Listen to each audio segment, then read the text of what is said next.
autumn sun cast long shadows across the courthouse steps as hundreds of protesters gathered for what began as a peaceful demonstration.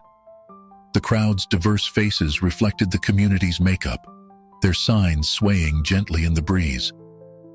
Among them, Judge Samuel Johnson made his way through the crowd, his pressed suit and dignified bearing marking him as someone of importance, though he carried himself with humility. The cardboard sign in his hands read, "Justice knows no color," its simple message reflecting years of careful thought and personal pain. Fellow protesters nodded respectfully as he joined their ranks, though few recognized him as a federal judge. He preferred it that way. Today, he was simply another voice calling for change. Several yards away, Officer Tom Brady stood rigid at his assigned position, his jaw clenched tight enough to cause pain. His eyes darted from face to face in the crowd, his fingers drumming a nervous pattern against his leg. The chrome of his badge caught the sunlight as his chest rose and fell with increasingly rapid breaths. To him, each chant from the crowd felt like a personal attack, each sign an accusation. The demonstration had been building steadily throughout the morning.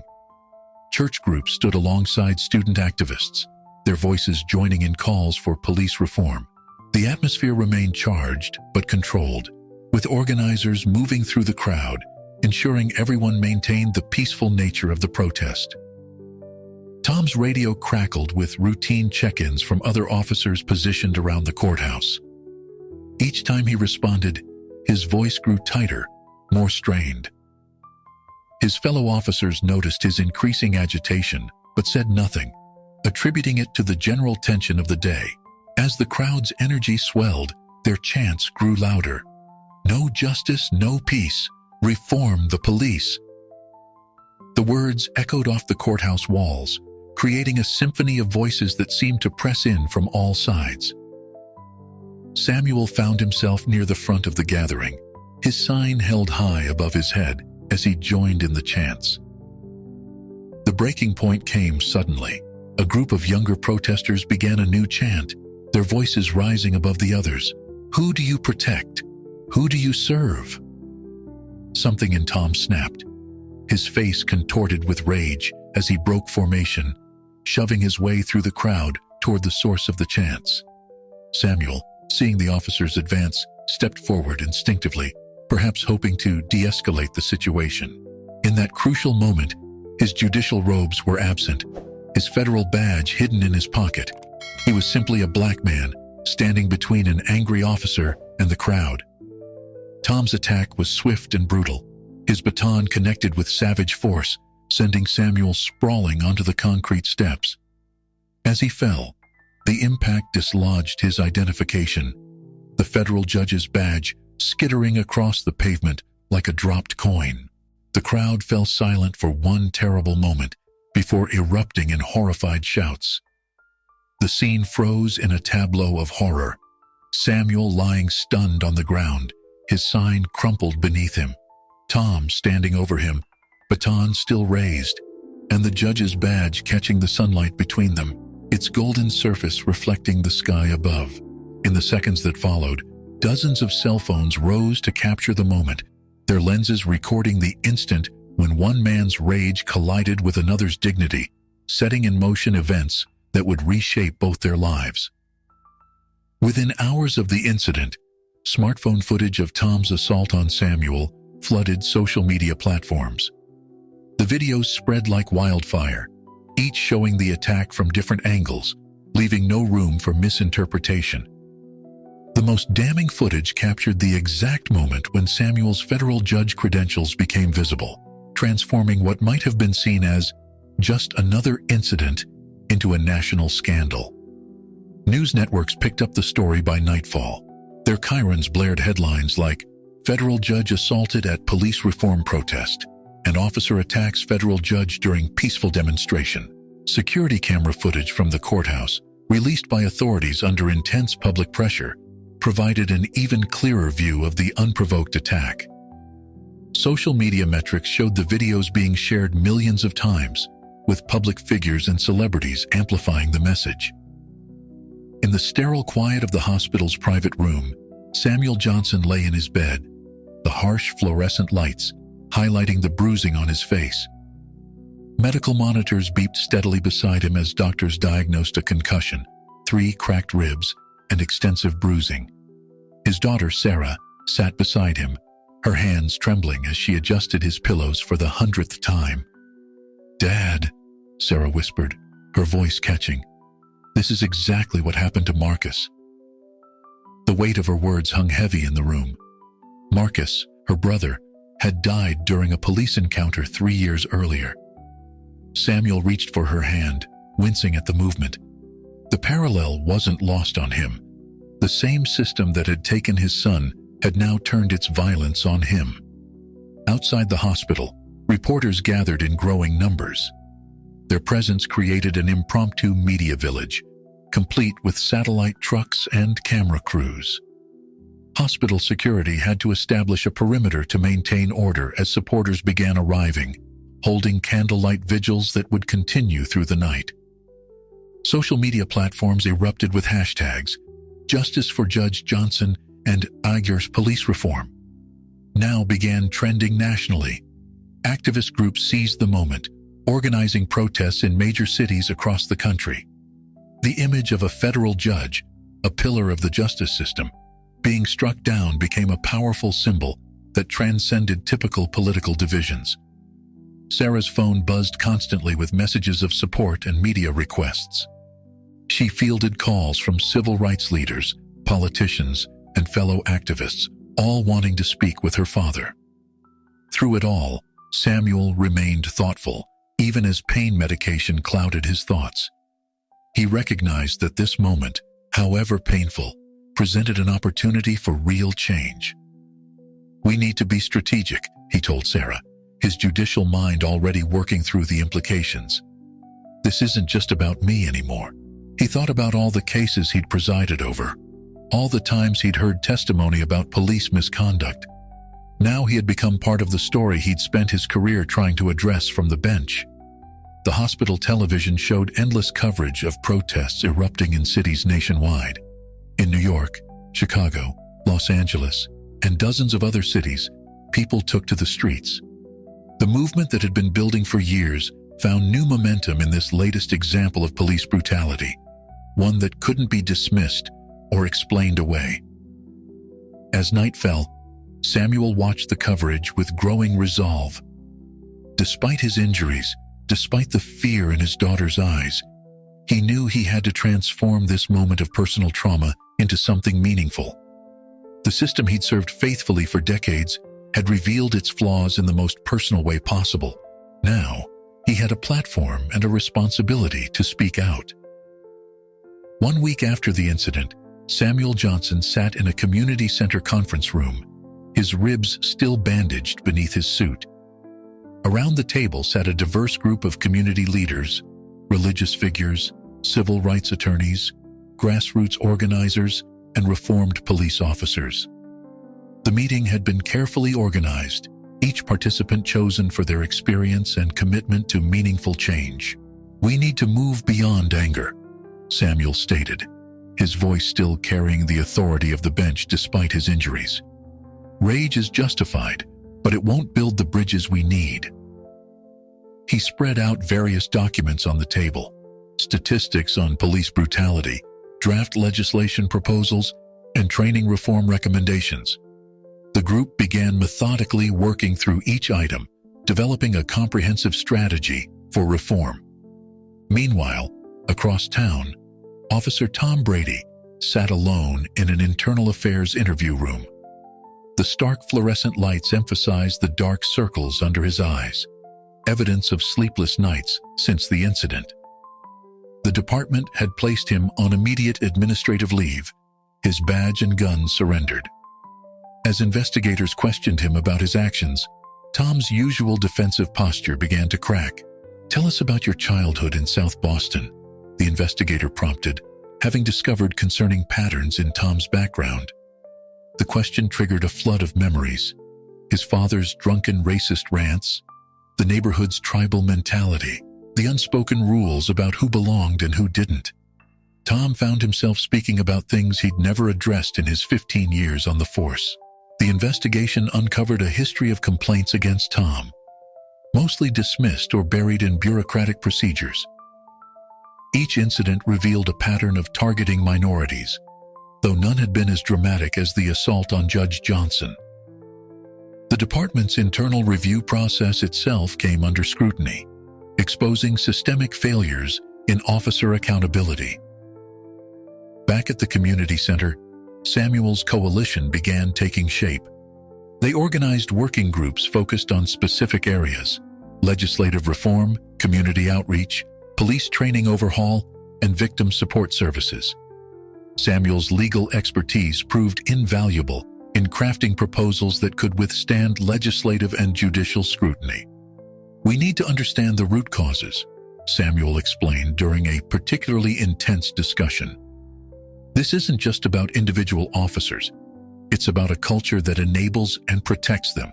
His words carried extra weight now, coming from someone who had experienced both sides of the system, as a judge and as a victim. The media remained hungry for updates. Samuel's team strategically managed his public appearances, knowing each statement would be scrutinized. They scheduled a press conference that would serve as their public launch, carefully timing it to maximize impact and media coverage. Tom's therapy sessions, mandated by the department, began revealing deeper issues. His therapist, Dr. Martinez, specialized in helping law enforcement officers confront their biases. Together, they started unpacking years of ingrained prejudices, defensive mechanisms, and unexamined beliefs. The process was painful, forcing Tom to confront uncomfortable truths about himself and his chosen profession. As preparations for the press conference continued, threats began arriving at Samuel's office. Anonymous calls, hateful emails, and social media messages demonstrated the opposition they faced. Yet each threat only strengthened Samuel's resolve. He had spent his career believing in the power of the law to effect change. Now he would test that belief in the most personal way possible. The city convention center buzzed with anticipation as thousands gathered for what would become a defining moment in the movement. Samuel Johnson stood backstage, reviewing his speech notes one final time. The venue's massive screens displayed statistics, victim photos, and proposed reform measures. Among them was a photo of his son Marcus, a reminder of why this fight mattered. "We gather today not just as protesters, but as architects of change," Samuel began, his voice carrying across the hushed crowd. His speech, carefully crafted over sleepless nights, wove together personal experience with judicial insight. He spoke about the dual nature of law enforcement, its necessity and its flaws, drawing from his years on the bench. The cameras caught every word, broadcasting live across major networks. "When I was struck down on those courthouse steps, I felt the same helplessness my son felt in his final moments," Samuel continued, his voice steady despite the emotion. "But I also saw something he didn't live to see, the possibility of real change." He outlined specific reforms: independent oversight boards, mandatory de-escalation training, community involvement in police recruitment, and transparent disciplinary procedures. Across town, Tom Brady sat in his darkened living room, watching the speech on his television. Empty coffee cups and takeout containers evidenced his isolation since the incident. The judge's words hit him with unexpected force, especially when Samuel described his son's death. Tom found himself remembering similar incidents he'd witnessed or participated in throughout his career, moments he'd previously justified or ignored. Political figures began responding to Samuel's speech in real time. Some pledged support. Others defended the status quo, but none could ignore the movement's growing momentum. Social media exploded with reactions, hashtags trending nationwide as people shared their own stories of police encounters. "This isn't about destroying law enforcement," Samuel emphasized, addressing concerns head-on. "It's about rebuilding it to serve everyone equally." He introduced a panel of reform-minded police officers who supported the changes, demonstrating that the movement included voices from within law enforcement itself. Tom watched these officers speak, their words challenging his long-held beliefs about police solidarity. Their testimonies about witnessing and reporting misconduct resonated with experiences he'd pushed aside. His hand shook as he reached for his phone, opening photos from his early days on the force, a younger, idealistic version of himself who'd wanted to protect and serve. The speech culminated with Samuel's announcement that he'd been invited to testify before Congress. The crowd erupted in cheers, but Samuel remained focused on the larger goal. "This invitation isn't just for me," he declared. "It's for every victim who never got their day in court, every voice that was silenced, every life cut short." As the event concluded, news analysts began dissecting its implications. Political commentators debated the feasibility of the proposed reforms, while civil rights leaders celebrated the momentum. Samuel's measured approach and legal expertise made it harder for opponents to dismiss the movement as radical or uninformed. Tom turned off his television and sat in darkness, his worldview crumbling around him. The certainties that had guided his career, the thin blue line, us versus them mentality, no longer seemed to hold up against the reality Samuel had presented. His upcoming congressional testimony loomed like a watershed moment, one that would force everyone, including Tom, to choose which side of history they'd occupy. The marble halls of Congress echoed with footsteps as Samuel Johnson made his way to the hearing room. The weight of the moment pressed heavily on his shoulders. Today's testimony could influence police reform legislation across the nation. Television cameras tracked his progress, broadcasting live to millions of viewers who had become invested in his story. Inside the packed hearing room, Samuel took his seat at the witness table. Family members of police brutality victims filled the gallery behind him, including his daughter Sarah, who clutched a photo of her brother Marcus. The committee members arranged themselves on their elevated platform, their expressions ranging from supportive to openly hostile. Judge Johnson, the committee chair began. Please share with us your unique perspective, both as a federal judge and as a victim of police violence.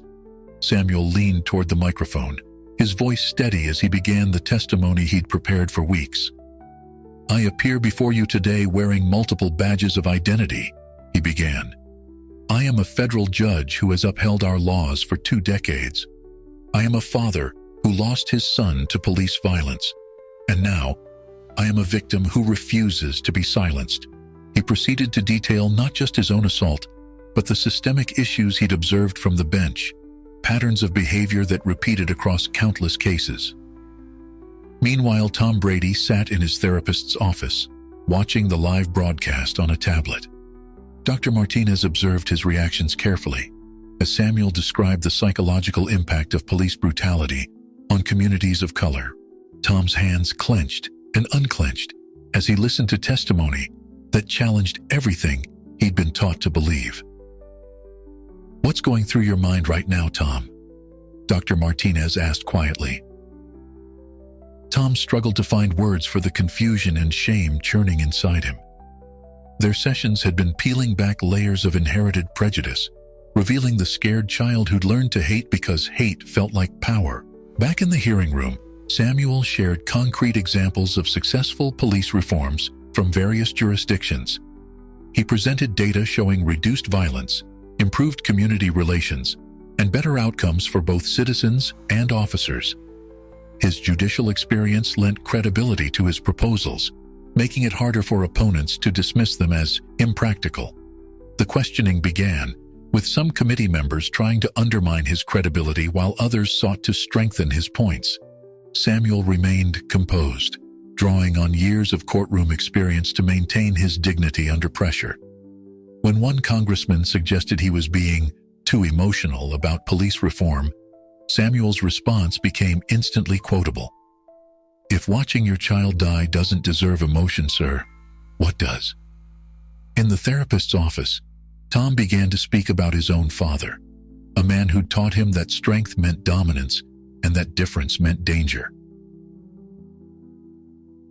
Dr. So, Martinez guided him through the painful recognition of how these learned behaviors had shaped his career choices and actions. For the first time, Tom began to see his assault on Samuel not as a moment of weakness, but as the inevitable result of years of unchecked prejudice. As the hearing concluded, Samuel made a final appeal that silenced the room. "We're not asking to defund or destroy. We're asking to rebuild and restore. Every officer who abuses power makes it harder for good officers to do their jobs. Every victim who loses faith in justice weakens the system for everyone. We can do better. We must do better." The momentum from Samuel's congressional testimony translated into tangible action. State legislators began introducing reform bills incorporating his recommendations. Police departments across the country faced increasing pressure to implement new training protocols and accountability measures. In meeting rooms and city halls, Samuel's name became synonymous with the possibility of meaningful change. Yet, opposition remained fierce. Police unions mobilized their considerable resources to fight the proposed reforms. Conservative media outlets painted Samuel as an activist judge pushing a radical agenda. Each small victory came at the cost of intense political battles and exhausting negotiations. "We've got support from 3 key senators," an aide reported during a strategy session in Samuel's office. Maps covered the walls, tracking reform initiatives across different states. Some showed promising progress: cities implementing civilian oversight boards, departments revising use of force policies. Others revealed stubborn resistance to change. Meanwhile, Tom Brady found himself drawn back to his childhood neighborhood in South Boston. The familiar streets felt smaller now, the memories sharper and more painful. He parked his car outside his old house, now shabby and worn, much like the beliefs he'd carried from this place. Mrs. O'Malley, his elderly neighbor from childhood, recognized him instantly. "Tommy Brady," she called out, her voice carrying the weight of decades. "I remember when you and your daddy used to give those colored folks such a hard time." Her casual use of the dated term made Tom flinch. "You were such an angry boy after your mama left." The conversation forced Tom to confront memories he'd buried. His father's drunken raids on minority families moving into the neighborhood, the slurs that peppered everyday conversation, the twisted pride in maintaining what they called neighborhood integrity. He remembered participating, first as a child seeking approval, then as a teenager believing he was protecting his community. Back at his office, Samuel reviewed threatening letters that had become a daily occurrence. Private security now accompanied him to public appearances. Sarah begged him to be careful, the fear of losing another family member evident in her eyes. But Samuel refused to back down. "Each threat proves why this work matters," he told his team during a security briefing. The latest reforms had sparked particularly violent reactions from extremist groups. His home address had been posted online, accompanied by calls for traditional Americans to take action. Tom's therapy sessions intensified as he delved deeper into his past. Dr. Martinez helped him connect his childhood trauma, an absent mother, an abusive father, to his adult behaviors. "Understanding doesn't excuse," she reminded him, "but it helps us change." Tom began journaling, documenting instances where his prejudices had influenced his policing. One afternoon, he visited the cemetery where his father was buried. Standing at the grave, Tom spoke aloud the words he'd been practicing. "You were wrong, Dad, about everything." The admission felt like breaking chains that had bound him for decades. Samuel's reform movement gained unexpected allies.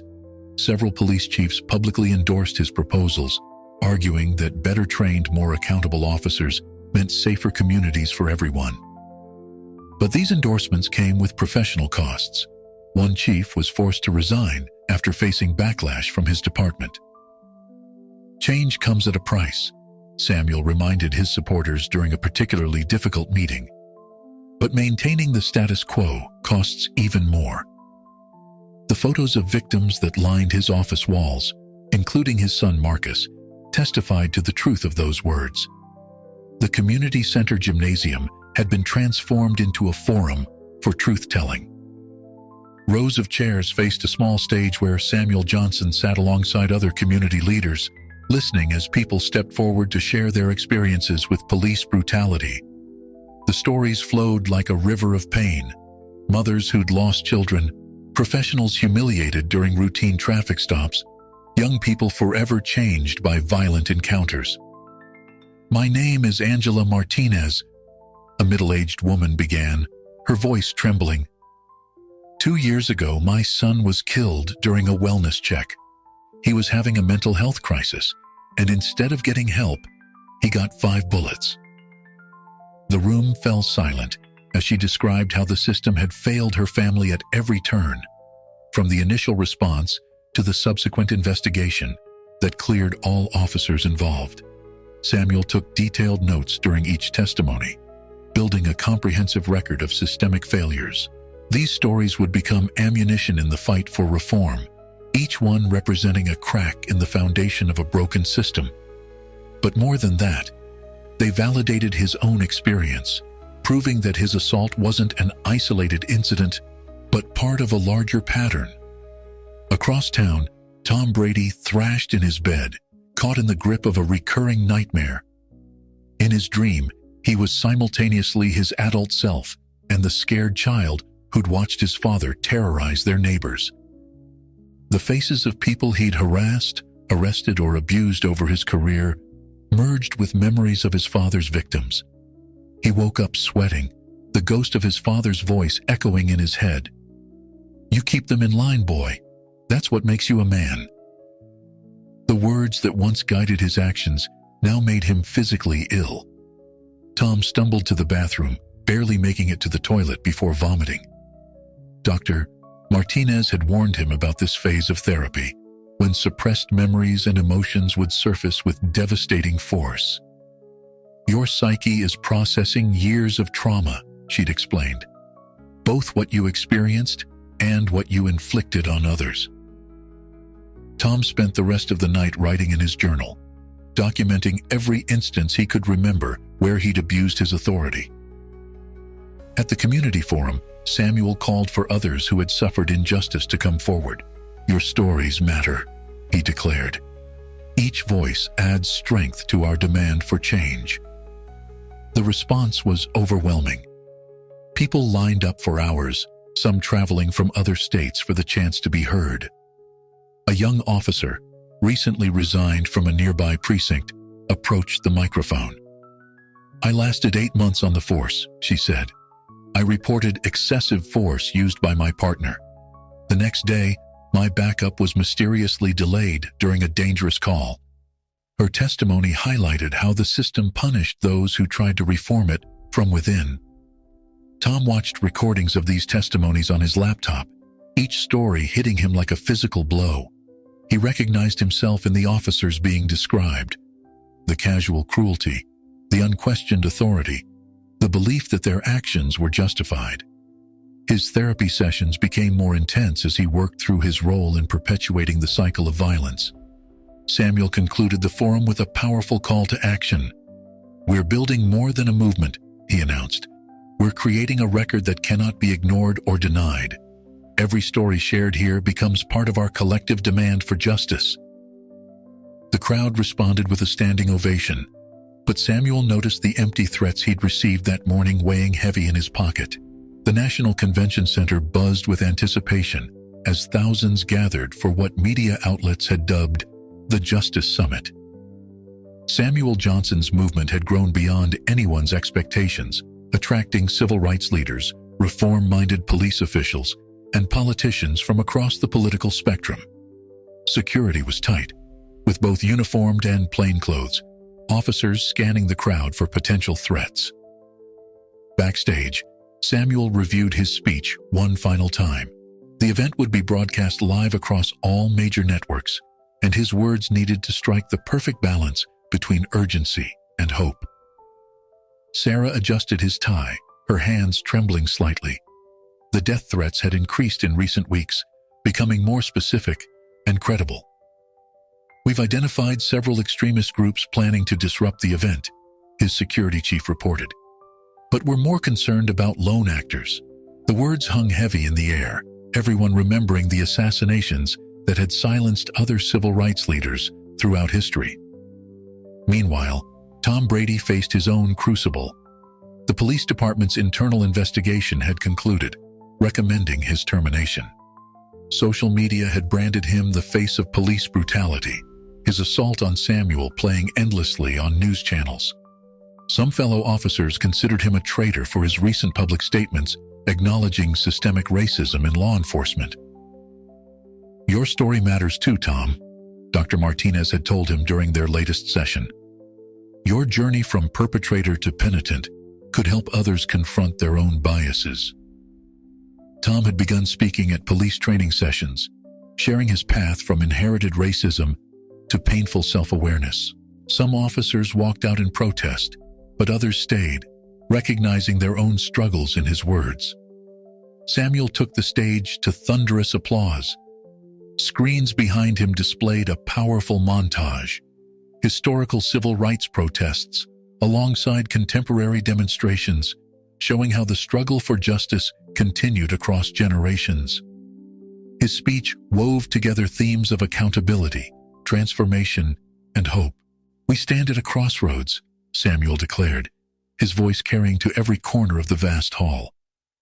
"The path forward requires courage, not just from those demanding change, but from those who must change." He outlined new legislation being introduced in Congress, training reforms being implemented in progressive departments, and community oversight programs showing promising results. Tom watched the speech from his apartment, every word resonating with his ongoing journey of redemption.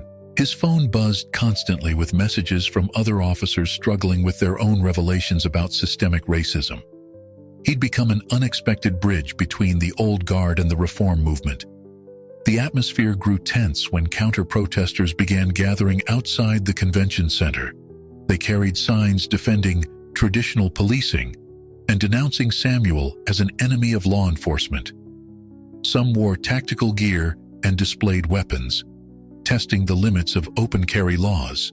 Inside, Samuel concluded his speech by addressing the opposition directly. "Fear of change is natural, but fear cannot justify injustice. We're not attacking police. We're transforming policing into what it always should have been, a service to all communities, regardless of color or creed." As he left the stage, multiple news outlets reported that extremist groups were calling for direct action against the movement. Samuel's security team rushed to adjust their protocols, knowing that the real test of their commitment to peaceful change might still lie ahead. The autumn air crackled with tension as Samuel led another peaceful demonstration outside City Hall. Unlike previous protests, this one carried a weight of imminent danger. Intelligence reports had warned of armed counter-protesters planning to disrupt the event, but Samuel refused to be silenced by threats. Thousands of supporters filled the plaza, their signs and voices united in calls for reform. Security teams positioned themselves strategically throughout the crowd, communicating through earpieces about suspicious movements.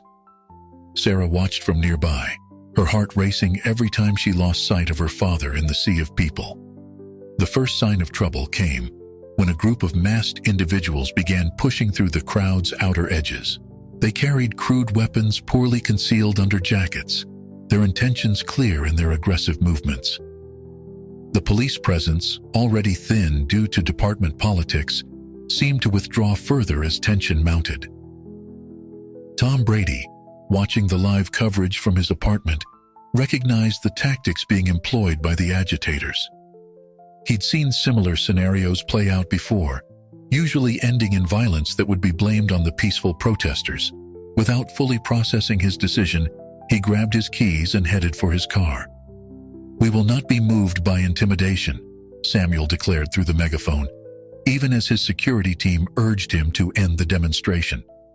"Our right to peaceful protest is protected by the very Constitution I've spent my career defending." His words carried across the plaza, but so did the growing sounds of confrontation from the crowd's edges. The situation deteriorated rapidly. The counter-protesters began throwing objects into the crowd, creating chaos that rippled through the gathered masses.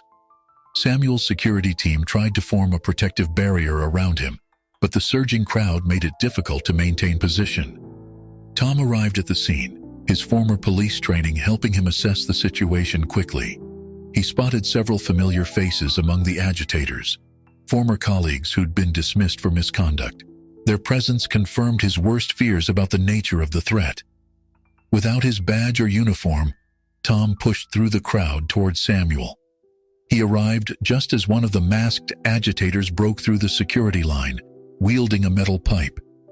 Time seemed to slow as Tom recognized the moment for what it was: a chance for redemption or final damnation. "Judge Johnson, get down." Tom's voice carried over the chaos as he positioned himself between Samuel and the attacker. The pipe descended, catching Tom across the shoulder instead of striking Samuel's head. The pain was immediate and intense, but Tom maintained his protective stance. The crowd's reaction was instant and documented by hundreds of phones.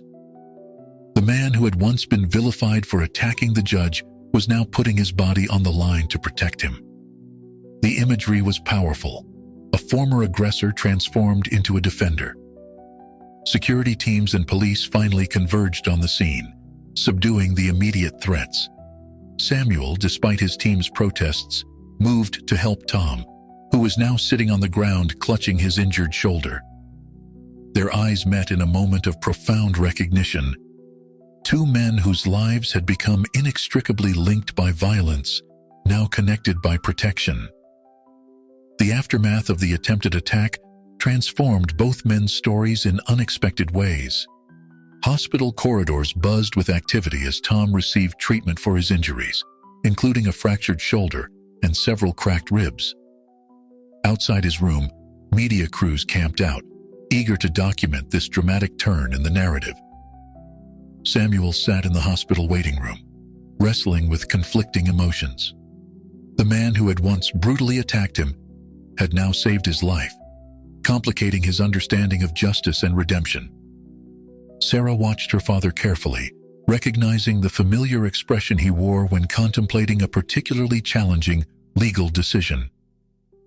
"The charges against Mr. Brady need to be reviewed," Samuel announced to his legal team, who had gathered in the hospital's conference room. "His actions today don't erase his past crimes, but they demonstrate the kind of transformation our movement advocates for." The discussion that followed was intense, with some arguing that leniency would undermine their message of accountability. In his hospital bed, Tom faced his own reckoning. His phone contained hundreds of messages, death threats from former colleagues who saw him as a traitor, and surprisingly, messages of support from reform advocates who recognized the courage it took to change. Dr. Martinez visited, helping him process the events and their implications for his ongoing journey. The press conference that followed became a defining moment in the reform movement. Samuel stood at the podium, his presence commanding as ever. "Today, we witnessed the possibility of real change," he began. "Officer Brady's transformation from aggressor to protector embodies the very principles we're fighting for, that people can change when they confront their biases and choose a different path." Legal proceedings began to take a new shape. Samuel's testimony about Tom's intervention carried significant weight. While accountability remained essential, the focus shifted to rehabilitation and reform rather than pure punishment. The case became a template for how the justice system might better balance accountability with redemption. Tom's recovery period became an unexpected opportunity for dialogue. He and Samuel began meeting regularly, their conversations evolving from cautious exchanges to deep discussions about systemic racism, personal responsibility, and the possibility of change. These dialogues were recorded and incorporated into new police training programs. "Your story," Samuel told Tom during one such meeting, "proves that the cycle of violence and prejudice can be broken, but it requires courage to face uncomfortable truths." Tom nodded, understanding that his journey was far from over. He had begun working with police reform advocates, sharing his experiences to help other officers recognize and confront their own biases. The movement itself evolved, incorporating lessons from this unexpected alliance. Samuel's speeches now included powerful testimonials about transformation and redemption, alongside calls for accountability. The narrative became more nuanced, acknowledging that sustainable change required both justice and understanding. In the final scene 1 year later, Samuel and Tom stood together at a police academy graduation ceremony. The new training protocols they'd helped develop were now standard procedure. As they watched the diverse group of graduates take their oaths, both men recognized that their personal story had become part of something larger, a blueprint for how individuals and institutions could face their flaws and emerge stronger. "The work continues," Samuel concluded in his graduation speech, "but now we know change is possible, not just in our systems, but in our hearts." Tom, standing at the back of the auditorium, touched his healed shoulder and nodded, understanding that their shared journey had only begun.